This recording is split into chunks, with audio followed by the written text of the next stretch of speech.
So in today's tutorial, I am going to tell you a little bit about something we glassworkers call frit.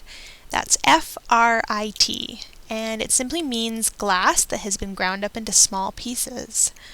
There are many ways to use frit in lampwork bead making, which I'm going to get into in parts 2 and 3 of this tutorial.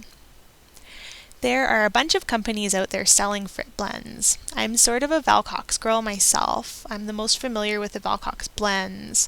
So most of, or probably all of what I show you will be with Val Cox frits.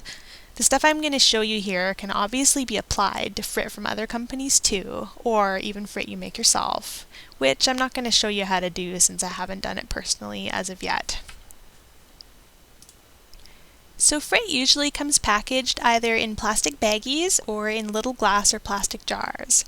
The baggies are nice because they are easy and cheap to ship, so you can save a little bit of money sometimes buying your frit this way. I buy plastic containers at the dollar store to keep my frit in. I have a graphite marver that I like to work with when I'm using my frit. I can pour just a little out of the baggie or jar into the hollow of the marver, and then easily pour it back when I'm done. A note of caution: keep any plastic jars or plastic baggies of frit away from your torching area. Stray bits of glass can spark off and put holes in those baggies, and then frit can go everywhere. As far as safety is concerned, I've heard mixed opinions about the potential for glass particles to be inhaled while working with frit. I personally do not use a respirator when I'm using frit. If I was spending a lot of time pouring frit around, for example if I was making my own frit blends, I probably would use a respirator. Frits are mostly 96 COE glass, and a good proportion of lampworkers tend to use the 104 COE lineup of glass. Mereti and Frit is 104 COE, for example.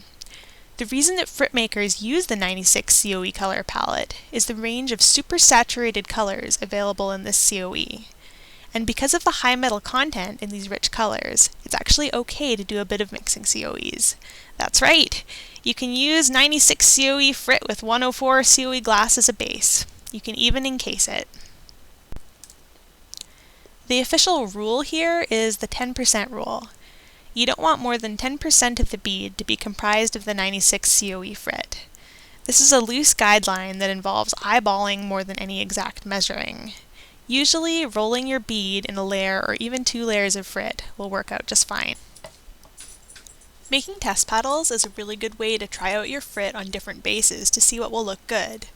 The test paddle cools down really quickly so you can see your results, and you don't need to use much base glass or frit to make one, so it's not very wasteful. To make a paddle, you simply get a small gather of glass going about pea-sized and roll it in your frit. You melt it all in. Then you're going to mash it with a pair of mashers.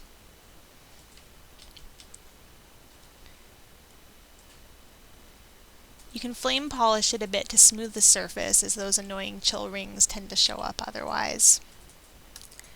This is Val Cox Sweet 16 on a base of Frit Clear.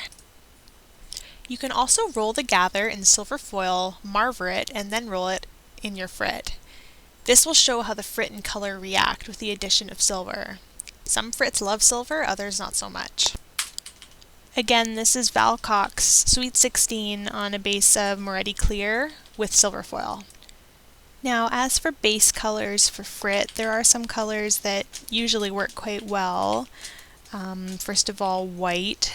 White works with almost any frit blend, I guess because it's a very neutral base. White works with both opaque and transparent glasses. Clear is obviously another color that will work with pretty much anything. Another good color to use as a base to experiment with is Mereti 266 Opal Yellow. It's somewhat reactive with frit. Another great reactive base for frit is Mereti 219 Copper Green. Another good base color for many of the frits is 232, which is Pastel Light Turquoise. And finally, there's Vetrifond. It's an odd lot called Seashell Swirl, which looks beautiful with anything with pinks and purples in it.